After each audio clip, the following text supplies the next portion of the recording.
کا بیٹا مجھے کلمہ پڑھا دے، بس تیرے اخلاق نے مجھے فتح کر لیا ہے۔ میرے بھائیوں، یہ چیپٹر بھول چکے ہیں۔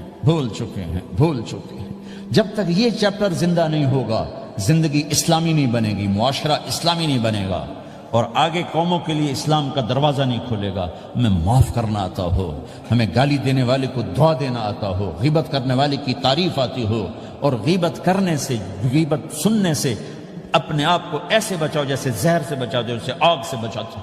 ایک دوسرے کو نفرت کا بول نہ بولو، ورنہ ساری زندگی تباہ و برباد ہو جائے گی۔ میرے رب کی قسم، میرے نبی نے کہا ایک زبان کا بول انسان بولتا ہے اور جہنم کی گہرائیوں میں گر جاتا ہے، اور ایک زبان کا بول انسان بولتا ہے اور جنت کے درجات پر چڑھ جاتا ہے۔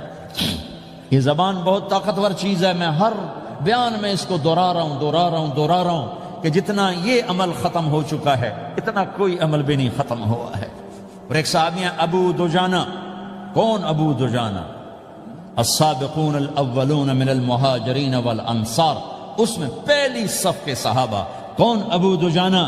جب آپ حج پر گئے تو اپنی جگہ مدینے کا امیر ابو دجانہ کو بنایا۔ ابو دجانہ حج میں شریک نہیں ہوئے کہ آپ نے اپنی جگہ ان کو اپنا نائب بنا کے وہاں کھڑا فرمایا، ابو دجانہ میری جگہ پر مدینے کا امیر ہے۔ یہ وہ ابو دجانہ ہیں۔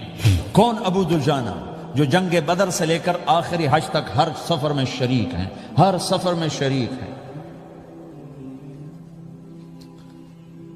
ان کی ایک بات میں بتانا چاہتا ہوں، پہلے تھوڑی سی ان کی ہسٹری بتانا چاہتا ہوں۔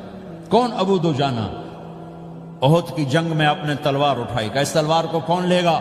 کئی صحابہ کھڑے ہو گئے۔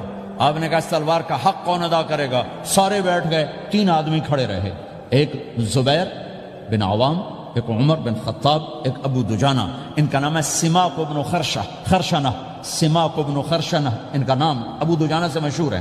تو آپ نے تلوار نہ عمر کو دی، نہ زبیر کو دی، ابو دجانہ کو دے دی۔ تو عمر رضی اللہ عنہ نے تو محسوس نہیں کیا، حضرت زبیر نے محسوس کیا کہ اس کو کیوں دی، مجھے کیوں نہیں دی؟